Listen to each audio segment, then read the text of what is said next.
Hey everyone, I'm Robin the Copy Bitch. This is Stewie, my sidekick sloth. Today we are going to talk about 10 questions to ask copywriting clients.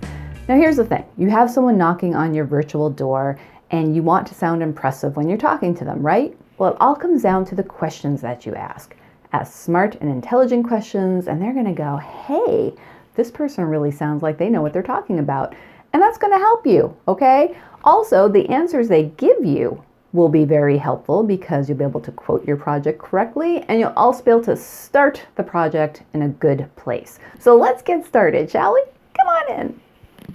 Okay, the first question you're going to want to ask is a very basic question. You say to the client or the prospective client, give me your elevator pitch. What sort of product or service are you selling? Tell me about it. The reason why you want to ask this, of course, is simple. Like you want to know, is this a product or service that, first of all, you feel comfortable talking about, that you maybe have some knowledge of, or if you don't have knowledge, you want to ask some pointed questions to see, hey, can I learn about this product or service?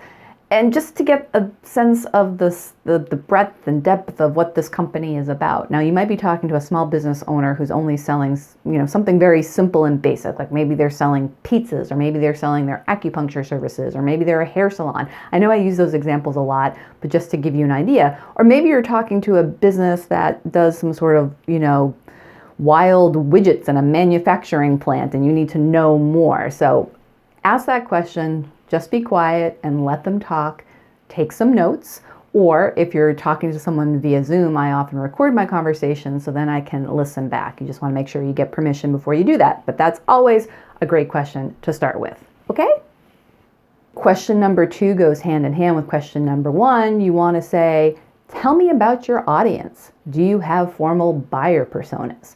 Now, you might be talking to people who have no idea what you mean by a buyer persona. And if you don't know what I mean by a buyer persona, I'm going to include a link below that'll tell you about it. Basically, a buyer persona is a fictional representation of your ideal client or your client's ideal client. You want to know their audience. Like, who are they selling to? Are they selling to a business audience? Are they selling to a consumer audience? Are they selling to people over 60? Are they selling to people under 18? Are they selling to people, women 25 to 54? It helps to know who you're speaking to because how you write to different audiences will matter. The different types of audiences will inform how you write to them. So you want to ask that question and see what their knowledge is of their ideal audience as well. Question number 3, tell me about your competitors. How are you different? How are you the same? What do you do better than the competitors? Here's a tip. If someone says, well, no one else really does what I do, and you will get that, you want to remind them that it might be true that there really isn't anyone out there who does what they do, but the people on the other side of that don't necessarily know that. So if I'm Googling something and there's really only one person or one business that really does it well, Google doesn't necessarily know that. So there will be competitors who show up, and that's what you have to remind people is that there are competitors, especially in the online space, that they might not even realize are there, or they just might automatically dismiss, well, they don't do what I do. Yeah, fine. You might be better than those people who are out there, but they're still showing up in searches that people do. So you definitely want to not let someone say, I don't really have any competitors, because it's not true. Everyone has competitors, even you, Stu-Boo. So, and that's a great way to demonstrate your knowledge of what a competitor is and how people do online searches. And if they don't believe you, pull up, if you're on Zoom, pull up a screen, do a Google search on what the business does, and they will see their online competitors. Now, whether those online competitors are any good or not is debatable, but they do exist. So make sure you ask them about competitors. Most people will actually tell you who some of the competitors are, or they might not be sure, and then you can do the Google search, or they might say, I don't have any competitors in this space. And the thing is, they do, and you want to show that to them. And their reaction to that will be a good indication as to whether you want to work with them. If they bristle or they're like, and they, kind of dismiss you, might not necessarily be the best person you're going to want to work with. It wouldn't be someone I wouldn't necessarily want to work with, but you can decide that for yourself. I'm just giving you the information so you can make an informed decision. Okay, what number are we up to? Oh, number 4. This is the fun one. Tell me about your project. What are you looking for? And this is actually going to be a multi-part question, so let me give you some more questions to ask about the project. What are your expectations for this project? What sort of tone are you looking for? How will you decide if this copywriting project was a success? How are you going to measure that? Like, what's going to make you go, you know what, I'm so glad I hired this person? You want to ask that question because that's going to kind of give you a feel for their expectations and whether their expectations are realistic, which is important to know going in. Question number 5, have you done this sort of project in the past? If yes, what were the results? Why aren't you using that copywriter to do the project? It's absolutely okay to ask that question, especially with bigger brands and companies. You might say, do you have copywriters in-house, or who have you used in the past for, the writing? They might have a reason for going outside. Maybe they have overflow work, or maybe the copywriters they've had in the past just haven't done what they wanted them to do. And you should know that. Like, where did those copywriters fail? You want to make sure you know what those potholes are so that you don't step into them. And of course, you just need to know the details about the project. And this is where you can spend more time with further follow-up questions. And I'm sure you will think of them as the person is explaining the project. And in this video, just so you know, at the bottom, I'm going to give a link to a longer blog post where I'm going to go into copywriting questions that you can ask for a specific type of project, like a website relaunch. Because the questions I'm giving you right now are very general. They're something that you can just use with anybody who contacts you. Maybe it's from your website, or they just, they heard about you, it's a referral, and you can just start this conversation. They're general questions that will work. But once you know what type of project you're going to be doing, there are more content-specific questions to go with it. I don't want to make this video, an hour long, so I'm going to include a longer blog post where I get into questions for a website relaunch, because once you see the general questions and then the more specific tailored questions to an actual project, you're going to figure out rather quickly what sort of questions you need to ask for any other type of project. So make sure you check out the link below. Question number 6, I think we're up to 6. Do you have any specific requirements that I need to know about? Maybe there are legal requirements. If you're working with a lawyer or a financial client, oftentimes there are regulations and disclaimers and things that they can say and can't say. Do you have an in-style brand guide or style guide? You want to make sure you ask that question just to make sure you have all the information you need. And to know, is there a certain, are they using Chicago manual style or AP, or is it free reigning? Good questions to ask. Make sure you ask that.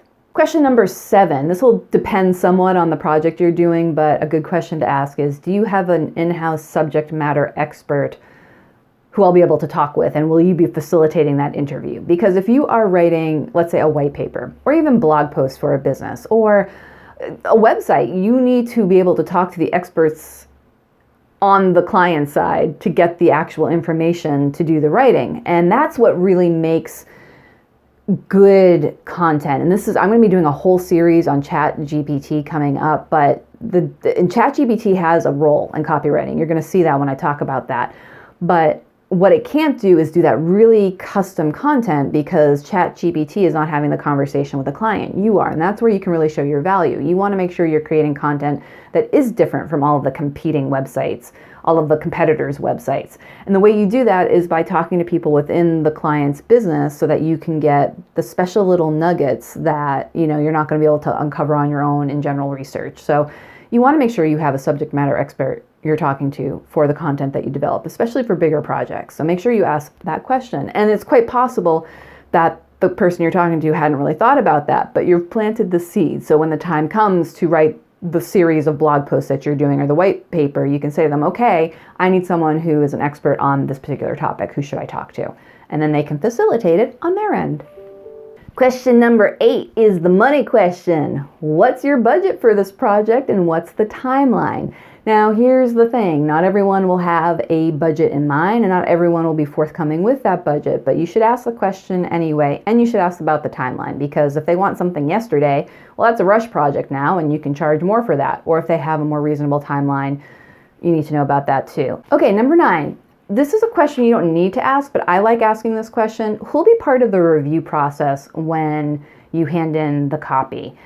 The reason why you want to ask this question is because the person you're talking to might not be necessarily the decision maker, and it's good to know that up front if that's not the case. Or if there's a committee that you're answering to, that's where things can get tricky. If you have more than 2 sets of eyes even on a project, that can be really challenging. And I'm not saying you shouldn't do it, but you should bill for it accordingly, because you're going to have competing voices, and you're going to want to make sure you outline in your proposal very carefully how you deal with sort of a committee review process. You're going to want to ask them to do all of their review internally and come back to you with one set of a revision request rather than having a Google document that you send them and you have 5 different people all coming in with varying requests, and some might be in conflict with each other. So knowing that up front can help you design a better proposal, but also help set expectations on their end as to what they have to do, because this is a partnership. Like, you're going to be doing the bulk of the work, but they have to do some work too to make this successful. So it's a good question to ask. So I do recommend doing so. Okay, and now the final question. Drum roll. Dun, dun, dun, dun. Here's the project as I understand it. Did I miss anything?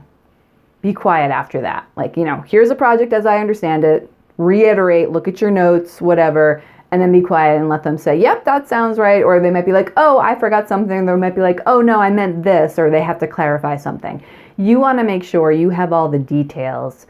And you can also ask this question after your meeting. Like, you could send them a follow-up email saying, hey, thanks so much for your time today. I just want to, before I get you a proposal, I just want to outline my understanding of what we discussed. And then you can just bullet point, and then you can ask them to just review it and clarify. And if it looks good, they can let you know that. And if you missed anything, they can let you know that. If they missed anything, they can let you know that. And then you actually have a paper trail too. And you can start building your proposal based on that. So that's a good way to end the conversation. So there you have it. There are 10 questions that you can ask copywriting clients as you're getting started. Those were general questions. They're questions that pretty much are going to apply no matter what the project is. But as I said at the beginning of this video, or somewhere in this video, check out the blog post I'm linking to, which will reiterate all of these questions, but I will also get into content-specific questions for a specific project, like a website relaunch. I think that's what I'm going to do, because there are a lot of questions that go into that. And then you'll be able to see between the general questions and the website relaunch questions. That'll give you a good idea of the type of questions you need to ask and that you need to tailor based on the project. And it's going to make you look like a rock star, because if you ask really intelligent questions, it shows that you're thinking about them. And it doesn't mean you have to, stick to these questions. You might ask a question and they say something that sparks another question. Go with it. Just use this as a guideline, but ask good pointed questions. Make sure you get good answers back, and that's going to set you up for success, right? All right, I hope you enjoyed this video. I am Robin, the Copy Bitch. This is Stewie, my sidekick sloth. If you did like it, please give us a thumbs up, because that helps us out.